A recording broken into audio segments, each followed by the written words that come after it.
Ser um borderline é como se a gente tivesse o volume do nosso cérebro sempre no máximo. Talvez você tenha assistido os vídeos anteriores, onde eu falei de forma mais abrangente sobre como eu vivo bem com o borderline, e fiz um também sobre como viver com uma pessoa que tem o borderline. Mas no vídeo de hoje eu venho para te dizer que você não precisa viver com esse volume sempre no máximo. Não é fácil abaixar esse volume, mas é bem melhor.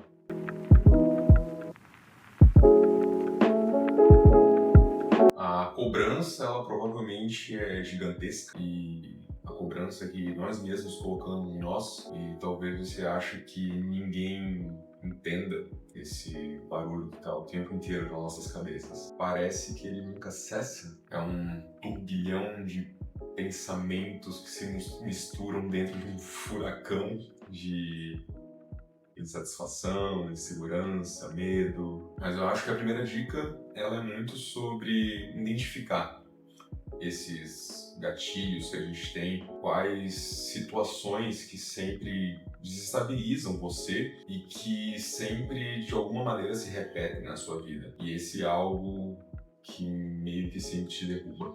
Hoje eu sei que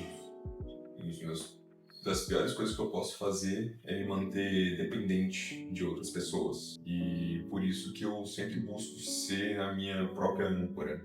E esses vídeos que eu faço, eles são tanto para poder ajudar os outros que têm dúvidas e coisas do gênero, quanto para eu me lembrar também dessas coisas.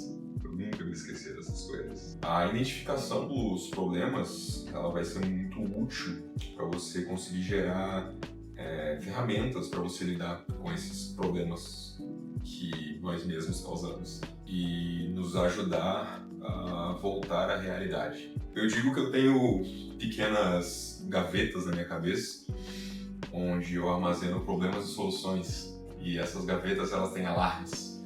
E aí, quando alguma coisa engatilha esse alarme, a gavetinha do problema e a da solução, ela se abre. E eu relembro esse problema que eu tive para eu relembrar a solução que eu dei para esse problema. Uma outra questão muito importante do border é a impulsividade. O border, ele é muito impulsivo, e a dica que eu dou é sempre dê um dia de pensamento sobre essa situação que está em questão. Seja boa, seja ruim na sua cabeça, um dia. Quero comprar uma coisa? Pensa, pelo menos um dia. Se no outro dia tu acordar ainda pensando nessa coisa que você quer comprar, talvez compre, mas pelo menos, cara, pondera, raciocina. Eu sei que todo border quer sair do primeiro encontro falando que ama a pessoa, mas não faça isso, até porque, como a minha psicóloga sempre diz, border você tem ou intensidade ou constância. Os dois juntos você não tem. E eu tô lendo um livro, no momento até anotei a frase aqui, que ela diz o seguinte: há sempre o seu quê de loucura no amor, mas também há sempre o seu quê de razão na loucura. Só que a parte que importa é a seguinte, ele continua: e eu que estou bem com a vida, creio que para saber da felicidade não há como as borboletas e as bolhas de sabão, e o que lhes assemelham entre os homens. Borboletas e bolhas de sabão são coisas que passam voando, elas vão passar voando, vão explodir, vão passar voando e nunca mais vão aparecer. Diferente do amor, que é algo que você vive, que tem um quê de loucura e um quê de razão. Mas o que resta depois desse um quê de loucura é o quê da razão, né? Vamos juntar a loucura com a paixão e a razão com o amor. A paixão, no caso, seria também as borboletas e as bolhas de sabão, que podem vir no momento, mas no outro ela desaparece. Então cuidado, border, com a sua intensidade e principalmente com a sua impulsividade. Outra coisa que é muito importante são as pequenas rotinas que a gente cria no dia a dia. Pequenas coisinhas que trazem a gente para nós mesmos. Por exemplo, no dia a dia Eu sou um cara que não mexo muito no celular, né? Já tem até o meu vídeo sobre 4 anos sem redes sociais, quase 5. Se eu não tivesse coisas para fazer, para preencher o meu dia, eu iria depender muito das outras pessoas para viver. Então eu acordo de manhã cedo, eu faço meu café, eu leio os meus livros, eu faço meus exercícios, eu como alguma coisa, eu tomo meu banho, eu gravo meus vídeos, eu edito os vídeos, porque eu também tenho meu freela de edição de vídeo, eu faço muitas coisas, depois trabalho da 1 às 8, volto para casa, como alguma coisa, deito na minha cama, durmo. O meu dia, ele tá todo preenchido. E nenhuma dessas coisas, tirando o trabalho, eu dependo de outras pessoas para fazer. Então, você ter esse seu próprio mundinho de coisas vai te ajudar muito a encontrar a sua própria identidade e não depender dos outros para fazer as coisas. Essa parte eu falei bastante no último vídeo, sobre o diagnóstico ele não definir quem você é. Então, não utilize ele como uma muleta, porque você tem muito mais qualidades para você melhorar e muito mais defeitos para tratar do que necessariamente o border te traz. O border, ele obviamente é uma coisa difícil de viver, mas você tem que lembrar que esse CID, esse transtorno de personalidade, ele não é você, ele não define você, a não ser que você se defina como isso. E como eu disse no vídeo anterior, teve uma época onde eu levava isso como o meu jeitinho, né? Eu achava que eu era daquele jeito, até porque não existia pessoas falando sobre isso na época, não tinha a abrangência que tem hoje, né? As pessoas nem sabiam o que era borderline, sabe? Depois que eu descobri realmente o que era, tanto que quando eu comecei a ver vídeos e ler sobre, eu falei com a minha psiquiatra, pô, mas eu acho que eu tenho essa forma. Meu Deus, Henrique, mas você já foi diagnosticado com isso há 10 anos. Meu Deus, nossa, eu nem lembrava, sabe? Então, por muito tempo eu achava que era aí que eu fui catando na minha memória e me relembrando que sim, já tinha isso há bastante tempo. Isso é uma das coisas que eu ainda tenho tratado, que é o fator da ajuda, né? Você aceitar a ajuda de outras pessoas.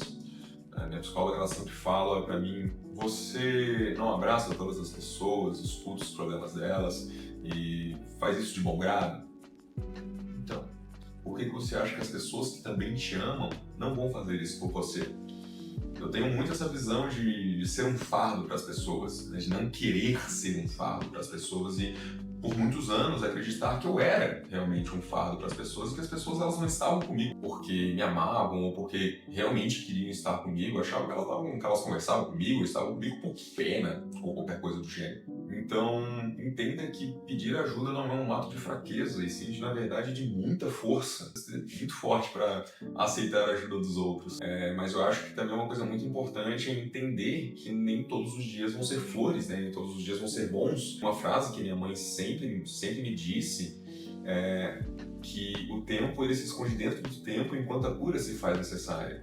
E isso não quer dizer que você deve esperar sentado que as coisas vão se resolver, mas sim entender que momentos bons e ruins, eles vão vir e eles vão ir. E que são esses momentos que eles fortalecem a gente. E entender isso faz parte do processo da cura. As recaídas, elas não apagam o nosso processo. É aquela famosa frase que diz, né, às vezes é necessário dar um passo para trás para dar 2 para frente. E se você chegou até aqui na sua vida, eu quero que você entenda uma coisa. Existir com borderline já é muito difícil.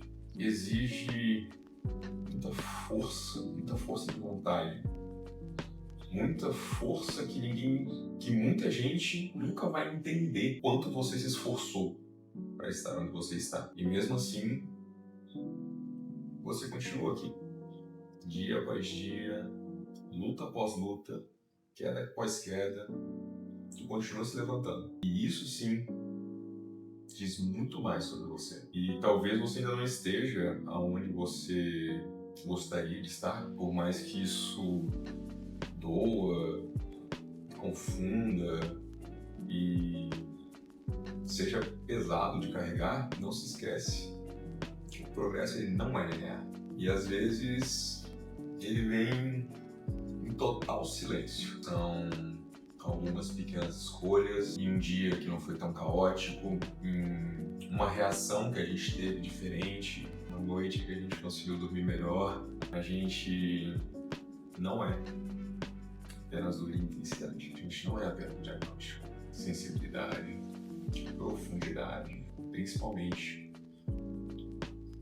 a capacidade de recomeçar.